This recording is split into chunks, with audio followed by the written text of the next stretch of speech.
kids. Have you come to visit my daughter? Oh, I'm glad. She's very happy to meet new friends. You know, you're very brave to come here. Most of the children stay away from us because my daughter used to act in a very weird way. But thanks to Jesus of Nazareth, she was completely set free. How did it happen? Haven't you heard our story? No? Really? Well, sit down and I'll tell you. My daughter is the most precious thing I have in the whole world. But I can't remember exactly when she started acting strange. You see, she couldn't sleep well. She was afraid of the dark, and she saw and heard strange things. I tried to help her, but nothing worked. We're a Greek family of Canaanite origin, and as you know, we have many gods. Believe me, I asked all of them to help me, but none of them answered. I went to many wizards and soothsayers and witches, but instead of getting better, she got worse. No one could help her. There were some Jews living in our area, and I heard them talking about a prophet of Israel who cured all kinds of diseases and who even raised the dead. The hope of healing for my daughter was born in my heart, but it seemed impossible for that to happen because I knew how much the Jews hated the Gentiles. Would this teacher even listen to me? I began to pray to the God of the Jews, and he answered my prayer. One day I heard that Jesus had come to our village. I had no idea what this Jewish teacher was doing so far from Jerusalem. I only knew he could help my daughter. I was sure of that. This was my chance, my one and only chance. I stopped what I was doing and I ran to find him. I didn't care what anyone else thought. I started to shout, "Have mercy on me, Son of David!" At first he didn't seem to notice me, but I didn't care. I was not going to give up. I couldn't. And then Jesus looked at me. I could see it in his eyes that he was different. I saw so much love in him, and I felt it in my heart too. Oh, children, I understood that he was the Son of the living God. You know how Jesus wanted to know if I really believed in him? He told me that the food was not thrown to the dogs. I understand what he meant. He didn't care if the Jews thought we were dogs. I didn't care if they hated us.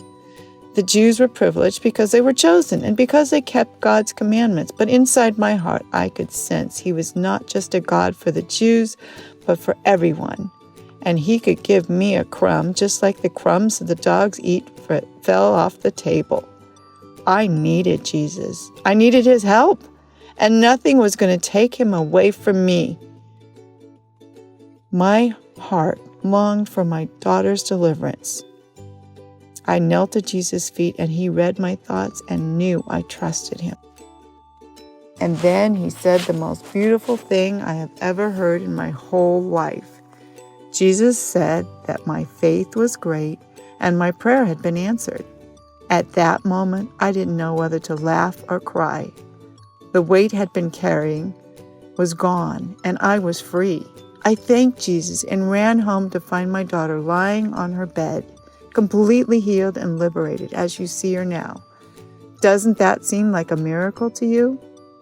Now I understand why at the end of time, after the millennium, when Jesus will be crowned King of Kings, all people, even the bad ones, will kneel before him and recognize that Jesus is just and full of love because he gave everyone the opportunity to know him and be saved. You know, we Canaanites are descendants of Ham, the son of Noah, who was cursed because of his bad behavior. Although we had the opportunity to follow God, my people chose to worship other gods. We did not deserve God's grace, yet Jesus set my daughter free because I begged him to have mercy on us. In the same way, the Bible says that the earth begs God to free it from the curse of sin and Satan. The groans of the earth and the righteous will be heard, and after the millennium, sin, death, and Satan himself will be destroyed. Children, I have to tell you, that encounter with Jesus changed my life. I stopped worshiping false gods because I met the one true God who loves everyone equally. I repented for consulting fortune tellers and witches and for calling up evil spirits. Children, I want to give you some advice. Don't look at anything with magic or supernatural powers. I know they're very attractive and tempting to look at, but this only opens a door for Satan to bother you. Never go and ask for help from the dead or from spirits. Never go or let anyone take you to sorcerers. There are many games that seem innocent, but lead people to contact the spirits of the enemy. Do not participate in anything that is supernatural. If you do, you may suffer as my daughter did. But if you can't sleep well or see strange things at night, remember you can ask God for forgiveness and ask Jesus to take away any evil spirits and set you free.